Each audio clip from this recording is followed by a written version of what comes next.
மீண்டும் இறங்கியது தங்கத்தினுடைய விலை. 3 நாட்கள்ல மட்டுமே 4000 ரூபாய்க்கு மேல உயர்ந்த தங்கத்தினுடைய விலை இப்போ மீண்டும் குறைந்திருக்கு. இந்த குறைவு மீண்டும் தொடருமா? பொறுத்திருந்து தங்கம் வாங்கலாமா? எதிர்பார்ப்போட காத்திருக்காங்க மக்கள். கடந்த சில நாட்களாகவே தங்கத்தினுடைய விலை ஏறதும் இறங்குறதுமா இருக்கு. திடீர்னு பார்த்தா கொஞ்சம் கொஞ்சமா குறைய ஆரம்பிக்குது, திடீர்னு ரொம்பவே அதிகரிக்குது. கடந்த 9ஆம் தேதி சவரனுக்கு 520 ரூபாய் அதிகரிச்சிருந்தது. அதை தொடர்ந்து 10ஆம் தேதி சவரனுக்கு 2160 ரூபாய் அதிகரிச்சிருந்தது.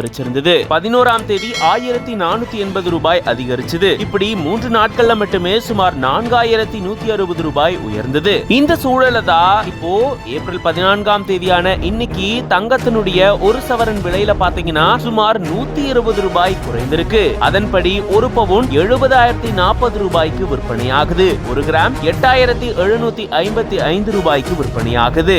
அவ்வளோ அதிகமா ஏறிட்டு இவ்வளோ கம்மியா குறையுதே, இன்னும் கொஞ்சம் குறைஞ்சிருக்கலாமே அப்படின்னு தங்கத்தினுடைய விலை குறைப்பு சம்பந்தமா பொதுமக்கள் மத்தியில கருத்துகள் பேசப்பட்டு வருது. தங்கம் விலை குறையுமா அப்படின்னு இப்போ மீண்டும் எதிர்பார்ப்புல காத்திருக்காங்க மக்கள். இத பத்தின உங்களோட கருத்துக்களை கமெண்ட்ஸ்ல சொல்லுங்க. மேலும் பல செய்திகளுக்கு பிஹைண்ட் ரூட்ஸ் பேஜை ஃபாலோ பண்ணிக்கோங்க.